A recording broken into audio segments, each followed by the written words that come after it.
ये दे रखा क्वेश्चन नंबर 72 केमिस्ट्री का 2021-22। मैं ये लिख देता हूँ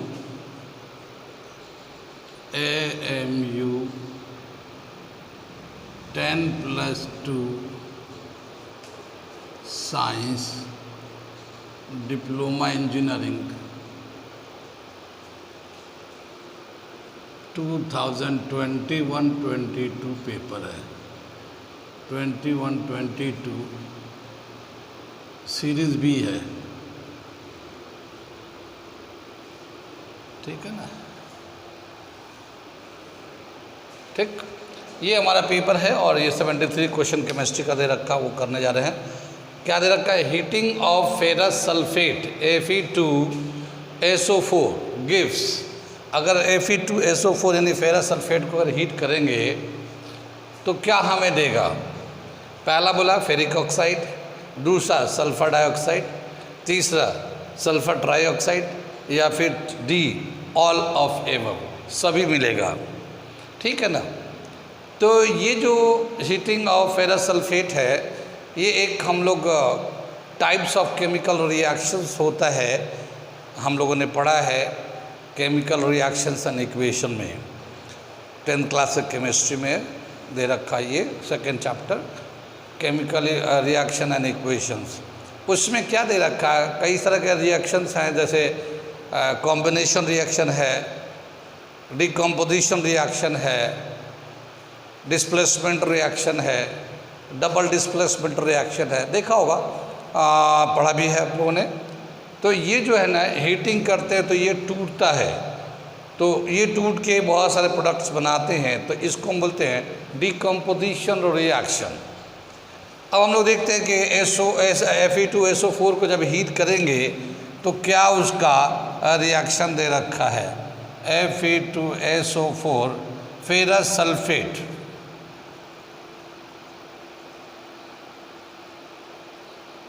ठीक है, ये हीट कर रहे हैं हम लोग, तो हमें देगा Fe2O3SO2SO3, ठीक है ना। और इसको बैलेंस करना चाहेंगे हम लोग, केमिकल इक्वेशन को बैलेंस कर देते हैं हम लोग, इसको बैलेंस कर देते हैं तो यहाँ से 2 से मल्टीप्लाई कर देते हैं इसको, तो ये बैलेंसिंग द इक्वेशन हो गया, ठीक है। और ये हमारा प्रोडक्ट बना है बैलेंसिंग करने के बाद। क्या देखा कि फेरस सल्फेट को जब हीट करते हैं तो ये हमारा ferric oxide,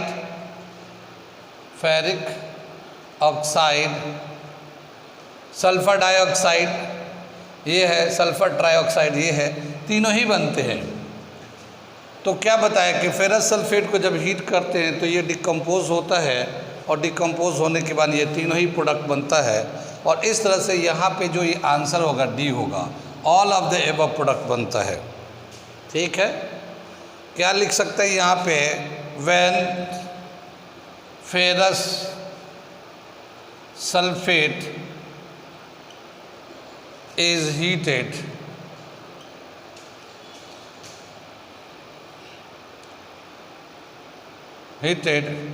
it decomposes into ferric oxide, ठीक है, फेरिक ऑक्साइड, सल्फर डाइऑक्साइड,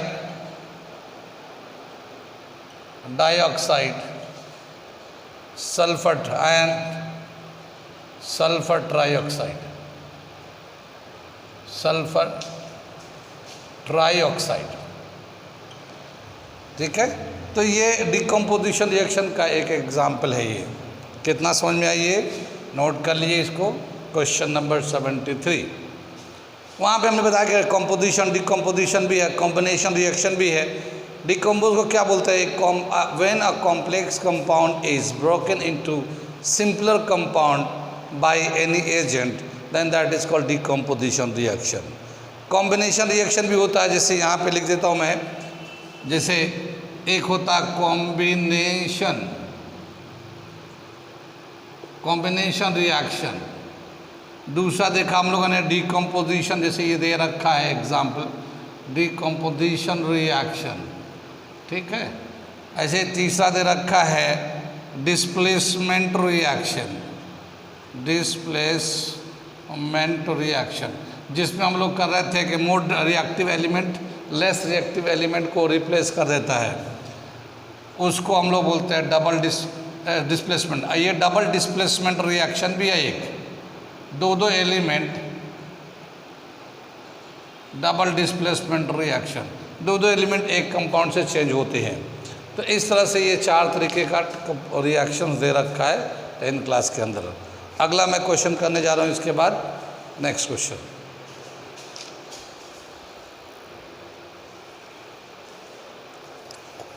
अगला ये क्वेश्चन दे रखा, बर्निंग अ पेपर,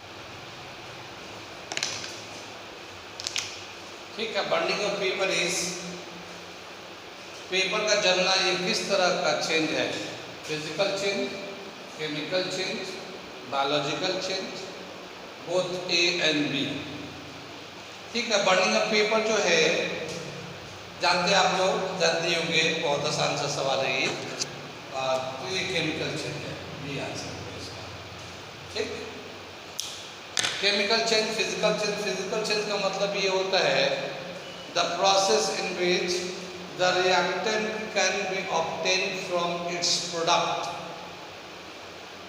एक ऐसा प्रोसेस जिसमें रिएक्टेंट को दोबारा से मिल सकता है हमें प्रोडक्ट में से, उसको हम बोलते हैं फिजिकल चेंज।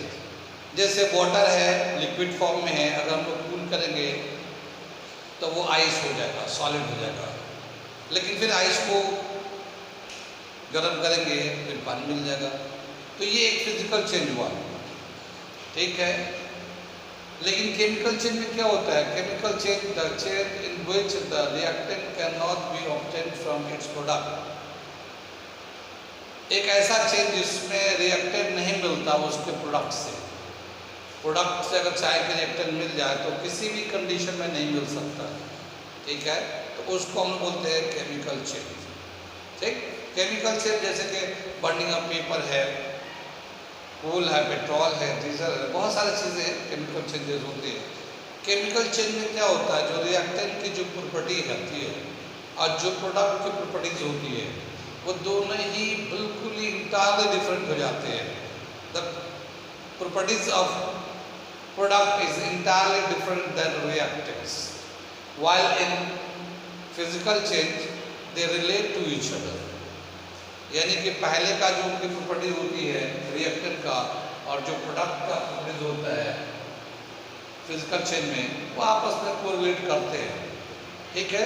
तो ये हमारा क्वेश्चन था बर्निंग ऑफ पेपर और आंसर इसका बी। अगला क्वेश्चन करते हैं हम लोग, मिटा देते हैं इसे।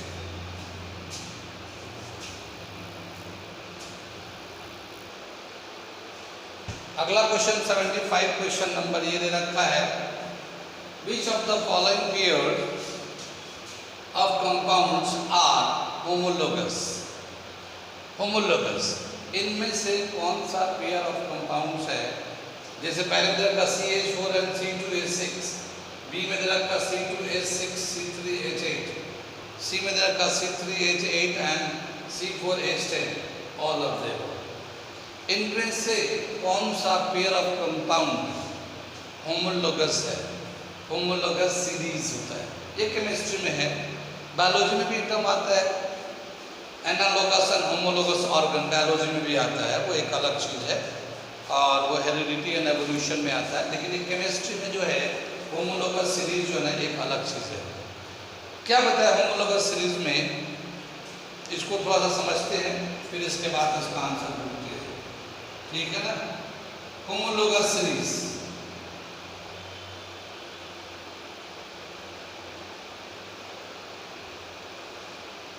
होमोलोगस सीरीज बोला क्या कि जिस तरह से हमारे पास सैचुरेटेड एंड अनसैचुरेटेड हाइड्रोकार्बन्स के दो ग्रुप होते हैं।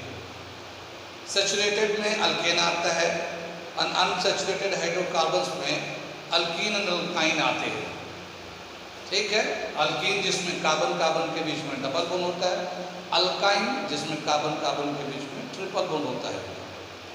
लेकिन जब हम लोग एक सीरीज में लिखते हैं, जैसे कार्बन के नंबर को चेंज करते जाएंगे और अगला कार्बन लेंगे, जैसे मान लो एक कार्बन लेंगे तो मिथ बोलेंगे, दो कार्बन लेंगे तो ईथ बोलेंगे। अल्केन ग्रुप में देखते हैं क्या है ये अल्केन ग्रुप, ठीक है ना। अल्केन ग्रुप में लेंगे तो मीथेन को लिखेंगे CH4, इथेन को लिखेंगे C2H6, क्योंकि अल्केन का जो जनरल फॉर्मूला हमने बताया था CnH2n+2, जितना कार्बन होगा उसके डबल से दो ज़्यादा हाइड्रोजन होगा। तो यहाँ कार्बन 2 है, डबल करके 4 में से 2 ज़्यादा, ऐसे ही ये प्रोपेन हो गया, ब्यूटेन हो गया, पेंटेन हो जाएगा, ऐसे ही। ये जो है ये होमोलोगस सीरीज, ये सीरीज होता है अल्केन का।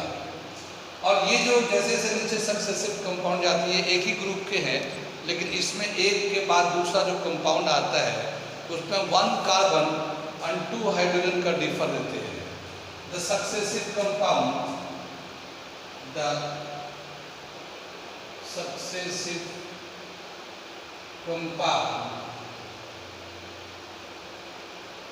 is differ from each other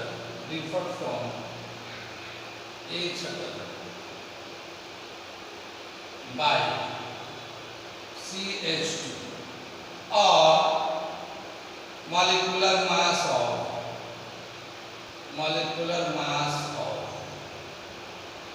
14 U, ठीक है। क्योंकि एक कार्बन का तो एक कार्बन है तो 12 होता है U, और 2 हाइड्रोजन तो हाइड्रोजन का 1 होता है, 2 हाइड्रोजन 14 हो गया। तो जैसे इसमें सक्सेसिव कंपाउंड में जा रहे हैं, जैसे देखिए यहाँ पे एक कार्बन था 4 हाइड्रोजन था, यहाँ पे गए तो 2 कार्बन हो गया 6 हाइड्रोजन हो गया, एक कार्बन बढ़ा है 2 हाइड्रोजन बढ़ा है। ऐसे ही इसके बाद वाला में गए एक कार्बन प्रोपेन में एक कार्बन बढ़ा 2 हाइड्रोजन बढ़ा है। ऐसे ही आगे जाएंगे तो उसी तरह से एक कार्बन 2 हाइड्रोजन। ये जो सीरीज है हाइड्रोकार्बन्स का, इसी को हम लोग होमोलोगस सीरीज बोलते हैं, होमोलोगस सीरीज। और हर सक्सेसिव कंपाउंड जो है एक दूसरे से CH2 एंड मास के टर्म में 14U का डिफर करता है। इतनी बात सुन में। ऐसे अल्कीन का भी है, अल्कीन ग्रुप में भी लेंगे तो देखो अल्कीन में भी आएगा, अल्काइन में भी सेम सीरीज आएगा। अल्कीन में अगर लेते हैं हम लोग CnH2n, तो अगर एक कार्बन लेंगे तो होता नहीं, अल्कीन पहला कार्बन का होता नहीं, क्योंकि जब कार्बन कार्बन के बीच में डबल बॉन्ड होना चाहिए, तो मिनिमम 2 कार्बन तो होना ही चाहिए, तभी तो कार्बन कार्बन के बीच में डबल बॉन्ड होगा। तो 2 कार्बन लेंगे तो हाइड्रोजन 4 हो जाएगा, फिर डबल हाइड्रोजन होता है। इसका नाम है इथीन। क्या? इथीन। ऐसे 3 कार्बन लेंगे तो 6 हाइड्रोजन हो जाएगा। प्रोपीन, एक जगह डबल बॉन्ड कहीं पे भी होगा। ऐसे हम लोग ब्यूटीन लेते हैं, पेंटीन लेते हैं, ठीक है ना, ऐसे चलता रहता है। ये जैसे C6H12 हेक्सेन ले लिया। अब इसमें भी देखिए एक कार्बन बढ़ रहा है, जैसे यहाँ 2 कार्बन था 4 हाइड्रोजन था, यहाँ पे 3 कार्बन हुआ, यानी 1 कार्बन बढ़ गया, 4 से 6 हाइड्रोजन हो गया, तो 1-2 हाइड्रोजन बढ़ गया। 1 carbon 2 hydrogen, 1 carbon 2 hydrogen successively increase कर रहा है इस ग्रुप में भी। यानी अल्कीन का भी अपना होमोलोगस सीरीज होता है, अल्केन का भी होता है, अल्काइन का भी होता है। इतनी बात सुन। तो होमोलोगस सीरीज बोला the series of the compound in which the successive compound differ by CH2 और molecular mass 14U is called homologous series. अब हम लोग चेक करते हैं इसमें से कौन सा होमोलोगस सीरीज है या नहीं। देखिए ये मीथेन है CH4, एक कार्बन बढ़ के 2 कार्बन हो गया और 6 हाइड्रोजन हो गए, ये अल्केन ग्रुप है। और ये इथेन है, मीथेन इथेन, ये है मीथेन इथेन, ये होमोलोगस सीरीज का पेयर है। ये इथेन देखना ना, कार्बन डबल है तो उसका हाइड्रोजन तो डबल से 2 ज़्यादा, 2 का 4, 4, 6, तो ये इथेन है, ये प्रोपेन है। इथेन एंड प्रोपेन ये हमारा भी होमोलोगस सीरीज बनाएगा, पेयर है। ऐसे प्रोपेन C3H8, ब्यूटेन ये 4, ये भी दोनों मिलके पेयर होमोलोगस पेयर बनाते हैं। यानी ये सभी है, ये अल्केन ग्रुप, ये तो है सैचुरेटेड हाइड्रोकार्बन से अल्केन ग्रुप से है, और ये सभी जो है ये होमोलोगस सीरीज बनाते हैं। डी आंसर हो गया। सिर्फ ऐसा ही नहीं कि अल्केन में, अल्कीन में भी होता है, अल्काइन में भी होता है। तो ये किसी भी ग्रुप को एक साथ लिखा जा सकता है। जैसे ये अल्केन ग्रुप में दे रखा, अल्काइन का चॉइस भी दे सकता था, अल्काइन अल्काइन के साथ, या फिर अल्कीन का दे सकता था, ठीक है ना। हाँ, लेकिन एक अल्केन का एक अल्कीन का, ठीक है, एक इसमें से एक इसमें से लेगा तो फिर वो गलत होगा। मान लो जैसे ये मीथेन लिया और यहाँ पे, या फिर ये इथेन लिया, ये प्रोपीन ले लिया, तो ये फर्क पड़ जाएगा, क्योंकि इसमें भी 6 हाइड्रोजन है, इसमें भी 6 हाइड्रोजन है। तो ऐसा नहीं हो सकता, वो फिर होमोलोगस पेयर नहीं बनेगा, क्योंकि जो डिफरेंस होना चाहिए, एक कार्बन 2 हाइड्रोजन का डिफरेंस होना चाहिए। कितनी बात समझ में आ रही है समझ में? होमोलोगस सीरीज है ये, ठीक है। होमोलोगस सीरीज दे रखा है आपको, कार्बन कंपाउंड ये दे रखा हमारा क्वेश्चन नंबर 76 AMU का पेपर का 76 नंबर कर रहे हैं हम लोग। क्या दे रखा है? 0.5 gram of a substance is dissolve in 25 gram of a solvent. The percentage amount of the substance in the solution 1.96%, 1.69%, 19.6%, 16.9%, ठीक है। ये दे रखा है। क्या बताया कि ये जो है एक हम लोग सोल्यूशन बना रहे हैं, ये हम लोग इसको जैसे वाटर होता है, जैसे सपोज़ ये वाटर है, ठीक है ना, ये वाटर है और इसमें हम लोग कोई जैसे सॉल्ट मिला देते हैं, ठीक है ना, सॉल्ट को मिलाएंगे तो ये जो जिसको ऐड करते हैं उसको तो बोलते हैं सॉल्यूट, और जिसमें ऐड करते हैं उसको बोलते हैं सॉल्वेंट, ठीक है ना। तो the substance which is added is called solute and the medium in which a substance is added is called solvent, and solvent solute plus solvent is called solution. तो ये इसमें सॉल्ट अगर डालें तो सॉल्ट का सोल्यूशन हो गया। कितनी बात में? तो क्या बताया कि यहाँ पे 0.5 ग्राम जो है ना एक सब्सटेंस को इस तरह के एक मीडियम में ऐड किया गया, इसका दे रखा 25 ग्राम है, इसमें ऐड किया गया, तो परसेंटेज, इसका परसेंटेज बताना है, परसेंटेज ऑफ द सब्सटेंस बताना है। सोल्यूशन कर रहे हैं, मास ऑफ सब्सटेंस दे रखा है, substance 0.5 gram, mass of the solvent दे रखा है, ठीक है ना, 25 ग्राम, और मास परसेंट अगर निकालना चाहते हैं, मास परसेंट तो क्या दे रखा? Mass of substance added upon total mass of the solution, total mass of solution into 100%, percentage में चाहिए ना तो 100% कर लिया इस तरह से। तो क्या दे रखा है यहाँ पे? मास ऑफ सब्सटेंस एडेड ये दे रखा 0.5, और इसमें जो मास of the total mass of the solution, तो क्या हो जाएगा? Mass of solvent plus mass of solute, ठीक है ना। तो 0.5 तो ये हो गया, ये 25 प्लस 0.5, और परसेंटेज में चाहिए तो हमने ये 100 से मल्टीप्लाई करके परसेंटेज में चेंज कर दिया, ठीक है ना। ये आ जाएगा 0.5 25.5 इंटू 100%। ये डेसिमल हटा देंगे तो ये 5/2 5 आ जाएगा 100%। ये 1/51 इंटू 100%, और जब इसको डिवाइड करते हैं तो 1.96%, ये हमारा आंसर आ जाएगा। तो इसका जो परसेंटेज होगा सब्सटेंस का वो 1.96%, और ये इस तरह से आंसर हो जाएगा ए, मास परसेंट। ये 9th क्लास के पहले चैप्टर में ही है, ठीक है ना, शुरू के चैप्टर में 9th क्लास के केमिस्ट्री में दे रखा मास परसेंट का, ठीक है। तो इस तरह से निकालते हैं, ये तरीका है मास परसेंट निकालना। Mass of the substance added upon total mass of the solution into 100%, इससे हम लोग मास परसेंट निकालते हैं। ठीक है, कितना समझ में आया है? ये हमने कर दिया इसका सलूशन।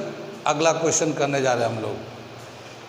ये क्वेश्चन दे रखा 77, क्या दे रखा है? The electronic configuration of the element X2040 is. ठीक है, एक एलिमेंट है उसका, ये यहाँ पे दे रखा 20 और ये दे रखा 40। तो ऊपर में जो होता है किसी भी एलिमेंट का, अगर हम लोग यहाँ से रिप्रेजेंट करते हैं, ये होता है एटॉमिक नंबर, ये होता है एटॉमिक मास। तो इसका जो एटॉमिक नंबर है वो तो 20 हो जाएगा यहाँ के हिसाब से। अगर इसको देखते हैं 2040 है, तो एटॉमिक नंबर हो जाएगा इसका, एटॉमिक नंबर 20 हो जाएगा और एटॉमिक मास है इसका 40। ठीक है, जो इलेक्ट्रॉनिक कॉन्फ़िगरेशन होता है, जो रदरफोर्ड का दिया हुआ मॉडल है, 9th क्लास में है एटॉमिक स्ट्रक्चर, तो रदरफोर्ड का दिया हुआ जो मॉडल है एटॉमिक स्ट्रक्चर का, वो दे रखा है कि फर्स्ट शेल पे 2 इलेक्ट्रॉन, सेकेंड शेल पे 8 इलेक्ट्रॉन, थर्ड शेल पे 8 इलेक्ट्रॉन। तो एक जनरल एक तरीका दिया हुआ है। अब मॉडर्न का भी इंक्लूड करके जब बनाते हैं तो एक जनरल तरीका दे रखा है कि कौन से शेल पे कितने इलेक्ट्रॉन की कैपेसिटी है। और वो जो जनरल जो इलेक्ट्रॉनिक कॉन्फ़िगरेशन जो दे रखा है, क्या दे रखा है? वो general pattern of electronic configuration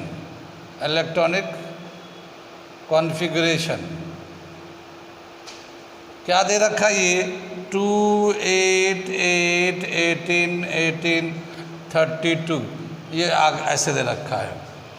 कितनी बात समझ? तो जैसे यहाँ पे एटॉमिक नंबर है इलेक्ट्रॉनिक कॉन्फ़िगरेशन में, जैसे होता है ना कि ये न्यूक्लियस है, पहले शेल पे कितने इलेक्ट्रॉन, दूसरे पे कितना, तीसरे पे कितना, इस तरह से अरेंजमेंट करते हैं। तो इलेक्ट्रॉनिक कॉन्फ़िगरेशन को कैसे डिफाइन करते हैं? इलेक्ट्रॉनिक कॉन्फ़िगरेशन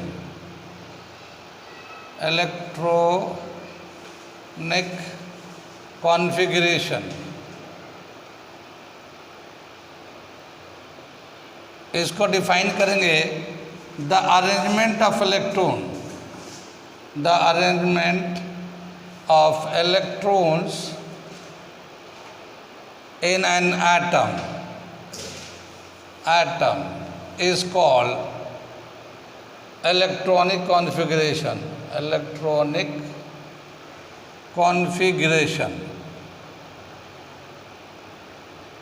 ठीक है ना?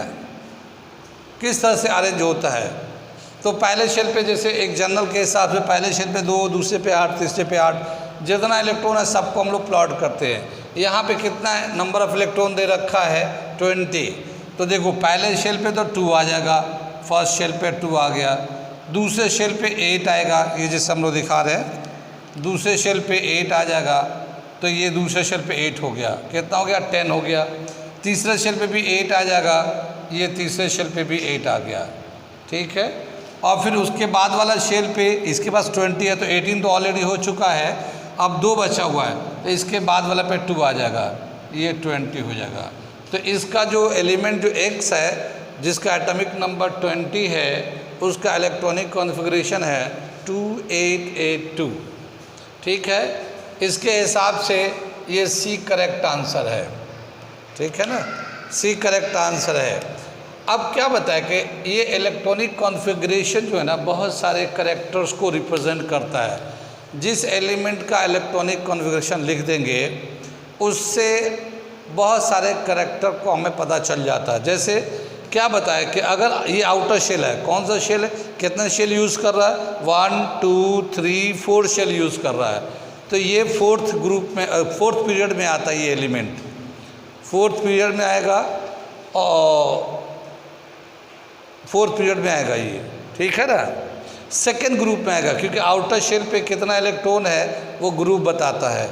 ये तो शेल 1 2 3 पीरियड बताता है, कौन सा पीरियड में आएगा, 4th नंबर पीरियड में आएगा, और ये कितना इलेक्ट्रॉन है वो ग्रुप बताता है, सेकेंड ग्रुप में आएगा।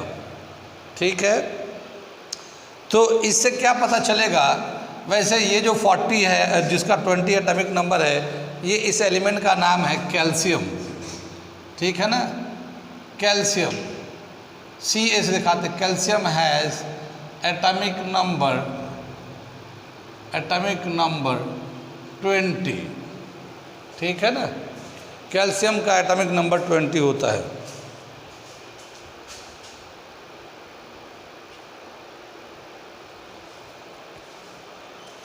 ठीक है ना, कैल्शियम का एटॉमिक नंबर 20 होता है। ये it belongs to fourth period and second group. ये मैं थोड़ा सा अलग से प्रॉपर्टीज़ बता रहा हूँ कि इलेक्ट्रॉनिक कॉन्फ़िगरेशन पता करने या लिखने के बाद और कौन कौन से प्रॉपर्टीज़ बता सकते हैं हम लोग, ठीक है ना। तो ये जो है ना फोर्थ पीरियड में आता है, सेकंड ग्रुप में आता है, और ये एक मेटल है, इट इज़ अ मेटल। कैसे पता चलेगा, जिसका आउटर शेल पे 1 2 3 4 तक मेटल्स इलेक्ट्रॉन्स होते हैं, वो सभी मेटल्स होते हैं, तो इसके 2 हैं, तो ये मेटल है। क्या बताएंगे, if the electron on outer shell is 1 2 3 और 4, अभी 4 तो छोड़ देते, 3 तक लेते हैं, 3, then it is a metal, ठीक है ना। ये मेटल था, तो इस पर कितना है, 2 है, तो ये मेटल है। जितने भी मेटल्स होते हैं, केमिकल जब रिएक्शन कराते हैं तो इलेक्ट्रॉन को डोनेट करते हैं, तो इसको हम बोलते हैं ऑक्सीडेशन। तो it during chemical reaction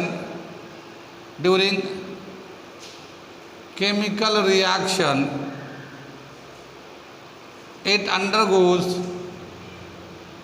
undergoes oxidation, ठीक है ना, ऑक्सीडेशन इस पे होगा, यानी ये 2 इलेक्ट्रॉन को दे देगा, ठीक है, 2 इलेक्ट्रॉन मेटल है तो रिएक्शन में 2 इलेक्ट्रॉन दे देगा, ऑक्सीडाइज हो जाएगा, और जो नॉन मेटल होते हैं इलेक्ट्रॉन को ले लेते हैं, रिड्यूस हो जाते हैं। तो ये इलेक्ट्रॉन को, तो क्या बताया कि इलेक्ट्रॉनिक कॉन्फ़िगरेशन से हम लोग जो एलिमेंट है कौन सा पीरियड में है, कौन सा ग्रुप में है, मेटल है, नॉन मेटल है, ऑक्सीडेशन होगा, रिडक्शन होगा, और भी बहुत सारे, और वैलेंसी भी बता सकते हैं। जैसे ये 2 इलेक्ट्रॉन दे देगा तो इसकी वैलेंसी है 2 पॉजिटिव, ठीक है ना। तो इस तरह से हम लोग और भी बहुत सारे करैक्टरिस्टिक बता सकते हैं इलेक्ट्रॉनिक कॉन्फ़िगरेशन के लिए, ठीक है। एक ही हमारा जनरल तरीका है 2 8 8 18 18 32, ये हमारा जनरल है। किसी भी एलिमेंट का इलेक्ट्रॉनिक कॉन्फ़िगरेशन लिखना हो तो ये जनरल मेथड याद रखिएगा, उसी के हिसाब से जो भरता जाएगा उसके बाद का डालते जाएगा। जैसे पहले पे 2, तो हमने पहले पे 2 डाल दिया, दूसरे पे 8 की कैपेसिटी 8 हो गया, टोटल 10 हो गया, फिर हमने 8 और डाल दिए, तीसरे पे तो 18 हो गया, लेकिन टोटल 20 थे, तो उसके बाद वाले में 2 डाल दिया, जबकि उसके बाद वाले में 18 रखने की कैपेसिटी है, लेकिन उसके पास 2 ही इलेक्ट्रॉन है, तो हमने 2 डाल दिया, ठीक है ना। तो और टोटल इस तरह से 20 हो गया, ये इसका इलेक्ट्रॉनिक कॉन्फ़िगरेशन हो गया, ठीक है। तो एक जो शेल होते हैं उसकी अपनी कैपेसिटी है इलेक्ट्रॉन रखने की, लेकिन कितना इलेक्ट्रॉन हमारे पास है उसको हम उस पर डालते जाते हैं, जितना कैपेसिटी है उतना इलेक्ट्रॉन दे देंगे, तो फिर बाकी इलेक्ट्रॉन उसके बाद वाले शेल पे जाएंगे, ठीक है ना। और इस तरह से आगे की तरफ शेल की तरफ मूव करते रहेंगे। कितना समझ में आया है, नोट करिए इसे, अगला क्वेश्चन करते हैं इसके बाद का। आप बताओ कौन सा क्वेश्चन का, ये दे रखा अगला question 78, which of the following does not promote corrosion. इनमें से कौन सा फैक्टर है जो क्रोजन को प्रमोट नहीं करते, यानी क्रोजन को होने पे या क्रोजन हो ना उसका कोई इफेक्ट नहीं होता, क्रोजन हो रहा है तो उसका कोई इफेक्ट नहीं होता, ठीक है ना, या क्रोजन के स्पीड को ज़्यादा कर दे, ठीक है, इसमें इसका कोई रोल नहीं होता है। तो क्या दे रखा, अनइवन मेटल सरफेस, क्रोजन तो जानते हैं क्रोजन रस्टिंग ऑफ आयरन जैसे होता है, रस्टिंग होता है, वो क्रूड कर जाता है, तो केमिकल रिएक्शन होते हैं, तो मेटल सरफेस का जो आउटर जो लेयर है वो फिर क्रोजन होने के बाद फिर वो पाउडर हो जाता है ग्रे कलर का होके, फिर वो मेटल को वीक कर देता है। क्रोजन होने की वजह से मेटल जो है ना जो भी कोई चीज़ बनाते हैं उसका, जैसे आयरन का हम लोगों ने आयरन ब्रिज बना रखा, आयरन पिलर बना रखा, रेल भी बहुत सारा रेल ब्रिज बना रखा जिस पे जो आयरन का बना हुआ है। अगर वो आयरन क्रोजन होता रहेगा तो फिर वो आहिस्ता आहिस्ता कमज़ोर हो जाएगा, फिर उसको लोड कैरी करने की कैपेसिटी ख़त्म हो जाएगा और एक ना एक दिन कभी ना कभी उससे एक्सीडेंट हो जाएगा और बहुत सारे लोगों को जान जा सकती है। या कोई बिल्डिंग है तो वो फिर कोलैप्स कर सकता है और बहुत लोग दब के मर सकते हैं। तो क्रोजन जो है ना एक मेटल को वीक कर देता है, ठीक है ना, मेटल को वीक कर देता है। तो उस क्रोजन को से बचने के लिए हम लोग क्या करते हैं, क्रोजन से बचने के लिए हम लोग उसकी कोटिंग करते हैं, कोटिंग कर देते हैं मोर रिएक्टिव एलिमेंट से। जैसे आयरन को क्रोजन से बचाने के लिए उससे ज़्यादा जो रिएक्टिव है उस रिएक्टिव एलिमेंट्स का उसके कोटिंग कर देते हैं। और जैसे हम लोग जिंक है, zinc more reactive than iron होता है, तो क्या देखते हैं कि अगर जिंक की कोटिंग कर दें तो जिंक रिएक्ट कर जाता है, आयरन लेकिन रिएक्ट नहीं करता, आयरन अंदर में बचा रहता है। तो इस प्रोसेस को to protect from corrosion a layer of more reactive metals is used या painted, that is known as galvanization। galvanization कहलाता है उसको, galvanization, ठीक है ना। to protect from corrosion more reactive element coated over the important metal, that is called galvanization। अब जो है हम चाहते हैं कि क्रोजन, इसमें से कौन ऐसा एलिमेंट है जो क्रोजन को रोकता है। क्रोजन के लिए जो एसेंशियल रिक्वायरमेंट है, रिक्वायरमेंट फॉर क्रोजन, सोल्यूशन दे रहे हैं हम लोग, रिक्वायरमेंट फॉर क्रोजन, ठीक है ना। सबसे पहला जो रिक्वायरमेंट है, एक रिएक्टिव मेटल्स होना चाहिए, रिएक्टिव मेटल्स होना चाहिए, मेटल सरफेस, ठीक है ना, मेटल सरफेस होना चाहिए। उसके बाद एयर होना चाहिए, मॉइस्चर, मॉइस्चर होना चाहिए। मॉइस्चर मतलब air laden water laden air, moisture का मतलब वाटर लोडेड एयर, मॉइस्चर उसमें होता है।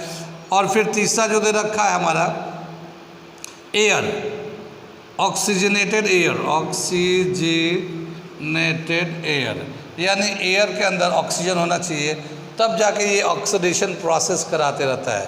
ये रिक्वायरमेंट होता है, एक रिएक्टिव सरफेस हो, मॉइस्चर हो और फिर उसके बाद एयर भी हो, तब जाके। अगर इसमें से कोई कमी पड़ जाएगा तो फिर क्रोजन नहीं होगा, या अगर कम मिलेगा तो क्रोजन बहुत स्लो होगा, ठीक है। अब इसका मतलब क्या हो, अनइवन मेटल सरफेस, यानी रफ सरफेस हो, स्मूथ ना हो, तो रफ होगा तो सरफेस एरिया बढ़ जाता है। अगर कोई सरफेस ऊपर नीचे होगा तो उसका सरफेस एरिया बढ़ जाएगा, और जितना ज़्यादा एरिया होगा उतना ज़्यादा रिएक्शन होगा। तो ये तो रिएक्शन को प्रमोट करता है। जैसे एक मेटल है, सॉलिड के फॉर्म में है, उसके खाली आउटर सरफेस पे रिएक्शन होगा, लेकिन उसी मेटल को जितना बड़ा है उसके छोटे छोटे पीस कर दिया जाए तो उसके बहुत सारे सरफेसेस हो जाएंगे, ठीक है ना। जैसे ये एक मेटल है, ये इस तरह का, तो इसके सिर्फ आउटर सरफेस पे होगा, और अगर ऐसे छोटे छोटे बहुत सारे सरफेसेस बना दिए जाएं तो इसमें बहुत तेज़ी से क्रोजन शुरू हो जाएगा, क्योंकि ज़्यादा सरफेस मिलेगा। तो सरफेस बढ़ जाते हैं तो रफ सरफेस पे वो जो अनइवन होता है ना, तो उस पर सरफेस एरिया बढ़ जाता है, जिससे क्रोजन फास्ट हो जाता है। Position of metal in reactivity series क्या बताया कि जो एलिमेंट जिस पे हम लोग क्रोजन के डिस्कस कर रहे हैं, अगर वो मोर रिएक्टिव होता है तो बहुत फास्ट क्रोजन होगा, और लेस रिएक्टिव होगा तो स्लो क्रोजन तो होगा मगर स्लो होगा, या लीस्ट रिएक्टिव होगा तो क्रोजन नहीं होगा। तो रिएक्टिविटी सीरीज़ में कहाँ पे वो लाइज करता है, उससे भी क्रोजन इफेक्ट होता है कि क्रोजन ज़्यादा हो रहा है, क्रोजन कम हो रहा है। Presence of salt in water, ठीक है ना, वाटर वेपर, सिर्फ वाटर वेपर, पानी जो है, पानी का जो वेपर होता है उसमें सॉल्ट को वैसा कोई बहुत ज़्यादा रिएक्ट तो नहीं करता, लेकिन सॉल्ट जो होते हैं ना वो रिएक्टिव एलिमेंट्स होते हैं। तो वो वाटर वेपर का मतलब ये वाला हो गया कि मॉइस्चर एयर, सॉल्ट से तो कोई मतलब नहीं है, वाटर वेपर से, लेकिन मॉइस्चर एयर है तो वो मॉइस्चर एयर भी प्रमोट करता है। अगर ड्राई एयर होगा तो उसमें क्रोजन कम होता है, मॉइस्चर होगा तो उसमें क्रोजन ज़्यादा होता है। जैसे समर डेज़ में क्रोजन कम होगा क्योंकि हवा जो है ना बहुत सूखा होता है, लेकिन बारिश हो जाए तो फिर बहुत फास्ट होने लगेगा क्योंकि पानी मिल जाएगा, ठीक है। और अगर मान लो कोई लोहे की चीज़ पानी में समंदर में पड़ा हुआ है, तो समंदर के अंदर पानी है, मेटल है, पर एयर ऑक्सीजनेटेड एयर नहीं है, तो उसमें रस्टिंग नहीं होगा, और होगा भी तो बहुत स्लो होगा, बहुत कम, काफ़ी टाइम के बाद जो है उसमें कुछ क्रोजन होगा। कितनी बात नहीं। कॉपर कार्बोनेट का क्रोजन में क्या रोल होगा? कोई भी रोल नहीं है, ना ये प्रमोट करेगा ना कुछ करेगा। तो कॉपर कार्बोनेट का कोई प्रमोट में कोई रोल नहीं है, डज नॉट प्रमोट क्रोजन। तो ये जो है ना कॉपर कार्बोनेट है, कॉपर कार्बोनेट जो है क्रोजन में कोई रोल नहीं रखता, ठीक है। यहाँ तक नोट कर लें, इसके बाद मैं बता रहा हूँ, ठीक है। अगला